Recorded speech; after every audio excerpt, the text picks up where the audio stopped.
visa vya kihuni vikishuhudiwa humo nchini. Tutakuwa tunapata baadhi ya wale ambao nimezungumza nao. Kwa majina ni Jay Mgoda kutoka kaunti ya Taita Taveta.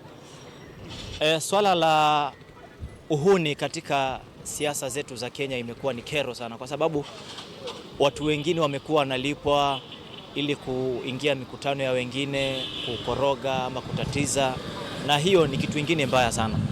Na tungependa kwa ufupi serikali ichukue hatua kwa wale watu ambao wanatumiwa au wanalipwa ili kuweza kuvuruga mkutano ya watu wengine.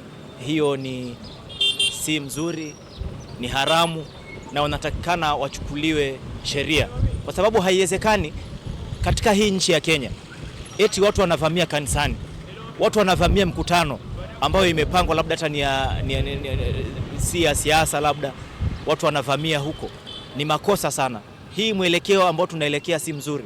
Inatakikana hawa jamaa serikali iwatafute na sheria ichukuliwe kwa ajili hawa jamaa. Tuseme kwa ufupi, wale ambao wametwikwa jukumu la kusimamia usalama kwa upande fulani wamelala, kwa sababu kama ni mkutano ambao unajulikana kwamba watu wako na permit, inastahili kisheria wapatiwe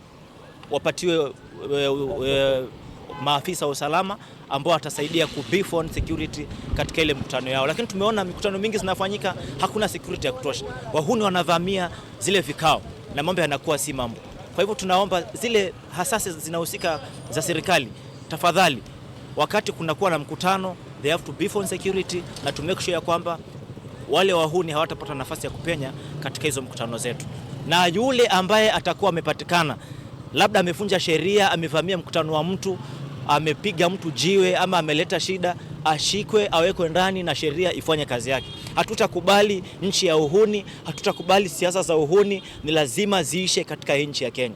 Na wewe kama ni afisa wa usalama, umeona labda uhuni kama huu unatendeka na hujachukua lolote, wewe ni wa kwenda nyumbani. Hatutakubali afisa yoyote wa usalama ambaye hachukui hatua kwa watu kama hao. Wale vijana ambao wanatumika wanalipwa labda shilingi 1,000 kwa ajili ya kutatiza amani ama kufanya uhuni, tunawaonya, kwa sababu hatutakubali Kenya iharibiwe na watu wamoja ambao wanalipwa pesa ili walete shida katika nchi ya Kenya. Wewe ukishikwa lazima uwajibike na lazima sheria ifuate mkondo wake. Hatutakubali siasa uhuni kabisa katika nchi ya Kenya. Uhuni ni jambo ambalo halistahili kabisa kuweko katika usalama wa nchi, na inaathiri kwa njia nyingi. Kwanza inaathiri mwanadamu mwenyewe, maanake mtu anaweza kuumia, ikamfanyisha ya kuwa asiwezi kuendeleza katika majukumu zake katika jamii. Ya pili pia uhuni pia inafanyisha uchumi urudi nyuma, kwa sababu mtu akiwa na biashara yake, biashara inaharibika, watu wanakuwa na hofu. Kwa hivyo uhuni kwa njia zozote zile inaleta uhasama katika nchi. Na wale ambao wanatumia uhuni kuleta mambo haya yote, serikali lazima ichukue jukumu kali ama ichukue hatua kali ya kuwakomesha. Awe yuko katika serikali, awe yuko katika opposition, ni jukumu la serikali yoyote ichukue hatua kali kuwazuia hawa watu, kwa sababu hili jambo likiwachiliwa na tunaelekea katika uchaguzi mkuu, itakuja kuleta maafa, itakuja kuleta madhara makubwa katika nchi, ambao sasa ni lazima tulizuie haraka iwezekanavyo kabla hatujaelekea. Maana itafika wakati ambapo hawa politicians watashindwa kuzuia hawa wauni, kwa sababu wauni wanazidi.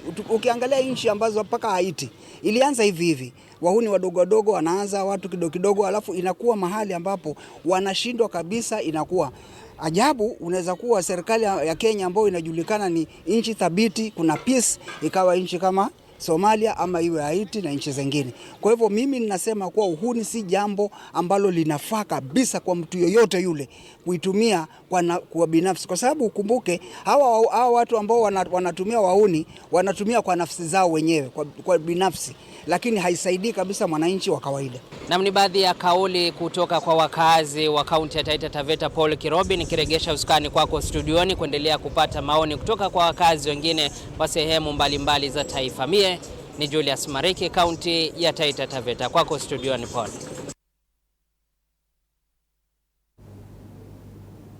Na asante sana Julius Mariki ukiwa maeneo ya Taita Taveta kwa kuweza kusemezana na kusikiliza kauli za wananchi kutoka maeneo hayo.